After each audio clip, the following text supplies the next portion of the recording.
Welcome guys, कैसे हैं आप सभी लोग। आई होप अच्छे ही होंगे। तो गाइस, आज हम लोग ऐसे इंटरेस्टिंग फैक्ट के बारे में बात करेंगे जिसके बारे में बात तो सभी लोग करते हैं, लेकिन ज़्यादातर ये नहीं जानते कि ये काम कैसे करता है। जी हाँ, मैं बात कर रहा हूँ विटामिन डी की।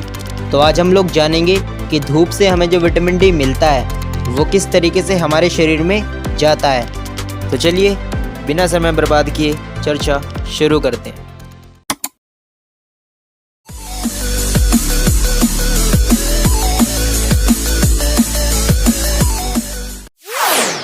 तो सबसे पहले बात कर लेते हैं कि विटामिन डी होता क्या है। तो विटामिन डी एक प्रकार का विटामिन ही होता है जिसकी कमी से रिकेट्स रोग हो जाता है। अब ये रिकेट्स, जिसे हिंदी में सूखा रोग कहते हैं, ये ऐसा रोग होता है जिसमें हमारे शरीर में जो हड्डियाँ होती हैं वो बहुत ही कमज़ोर हो जाती हैं, जिसके कारण हड्डियाँ बार बार टूटती रहती हैं और शरीर की ग्रोथ सही से नहीं हो पाती।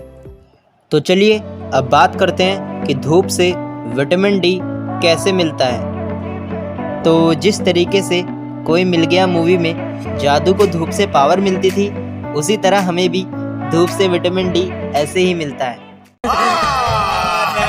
झूठ बोल रहा है।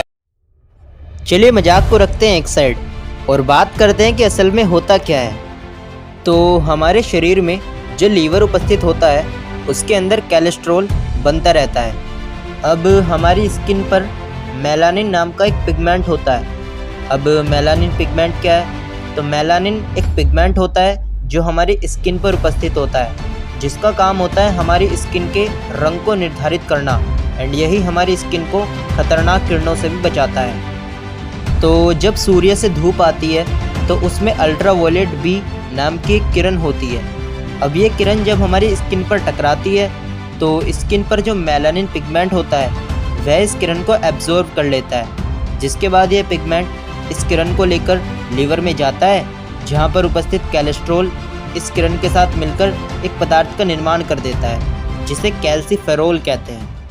बाय मिस्टेक मैंने आपको पहले नहीं बताया कि विटामिन डी का जो वैज्ञानिक नाम होता है उसे ही कैल्सीफेरोल कहते हैं। यानी अब हम कह सकते हैं कि कोलेस्ट्रॉल और अल्ट्रावायलेट बी किरण के मिलने से जो पदार्थ बनता है उसे ही विटामिन डी कहते हैं। अब यार आपके मन में एक सवाल जरूर आता होगा कि चलिए विटामिन डी तो हमें मिल गया, लेकिन ये हमारी हड्डियों को मजबूत कैसे करता है। तो देखिए इसका जवाब बड़ा सिंपल सा है। तो हमारे शरीर में जो हड्डियाँ होती हैं उनमें कैल्शियम और मैग्नीशियम आयन उपस्थित होते हैं जो हमारी हड्डियों को मजबूत बनाए रखने का काम करते हैं। इसलिए जब हमारी हड्डियों में इन आयनों की कमी होने लगती है तो हड्डियाँ कमज़ोर हो जाती हैं। वहीं अगर बात करें विटामिन डी की, तो विटामिन डी इन आयनों को बनाने का काम करता है। इसीलिए जब हमारी कमज़ोर हड्डियों को विटामिन डी मिलता है तो उसमें उपस्थित कैल्शियम और मैग्नीशियम आयनों से हमारी हड्डियां मजबूत हो जाती हैं, जिससे हम रैकेट्स रोग से बच जाते हैं। तो चलिए गाइज, आज के लिए सिर्फ इतना ही। तो अगर आपको वीडियो में मज़ा आया हो तो वीडियो को लाइक ज़रूर करना, एंड मेरे और आपके चैनल बायोफील्ड को सब्सक्राइब करना मत भूलना। यार आप लोग सब्सक्राइब करना भूल जाते हो, इसलिए आज बिना सब्सक्राइब किए मत जाना, ताकि आप ऐसे ही इंटरेस्टिंग फैक्ट्स को कभी मिस ना कर पाएँ। तो चलिए मिलते हैं अगली वीडियो में ऐसे ही एक और नए इंटरेस्टिंग फैक्ट के साथ। तब तक के लिए टेक केयर, बाय बाय, धन्यवाद।